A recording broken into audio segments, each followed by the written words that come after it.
অনেকে ব্যায়াম করে, পাওয়ার লিফটার হয়, বডি বিল্ডার হয়। পাওয়ার লিফটার হলে কি হয় না, সে পাওয়ারকে ক্যারি করে, ওয়েটকে তুলে নেয়। পাওয়ার লিফটার যারা,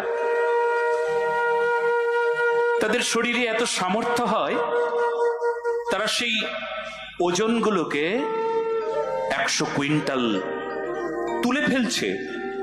তাদের শরীরে এত শক্তি, ব্যায়াম করে সাধনা করে তাদের শারীরিক সক্ষমতা এই প্রকার, এত এত ওজন তুলছে, আপনি পারবেন না।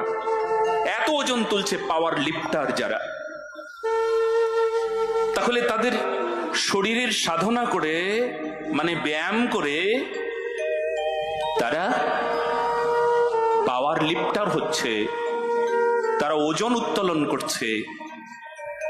একই রকম ভাবে আমি একই দেখি, এমন একটা সাধনা আছে যে সমাজটাকেও ধরতে হবে, সমাজটাকেও তুলতে হবে। সেটা কোন শক্তি দিয়ে? ব্যায়াম করে।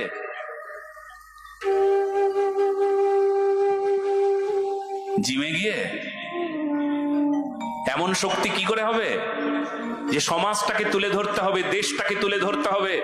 আপনিই পারবেন। হ্যাঁ, আপনি আপনি আপনি একক শক্তি বলে, হ্যাঁ একার মধ্যে একাই বহু হবে। আপনি এগিয়ে আসুন, আপনার পেছনে কোটি কোটি জন হবে। আপনি আগে এগিয়ে আসুন, আপনি আগে এগিয়ে আসুন। কোটি জন আপনার পেছনে আছে, কোটি জনের শক্তি আপনার সঙ্গে আছে।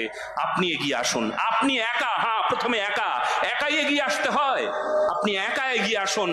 বলে কোন শক্তি দিয়ে আমি দেশ ধরবো, কোন শক্তি দিয়ে আমি আমার রাষ্ট্র ধরবো, কোন শক্তি দিয়ে আমি আমার সমাজ ধরবো? জিমে গিয়ে বলে না না না না, চরিত্র নির্মাণ করে চরিত্রের এত শক্তি হবে যে সেই চরিত্রবান ব্যক্তি সমাজটাকে তুলে ধরতে পারে, দেশটাকে তুলে ধরতে পারে, রাষ্ট্রকে তুলে ধরতে পারে। বলো না গো রাধে রাধে।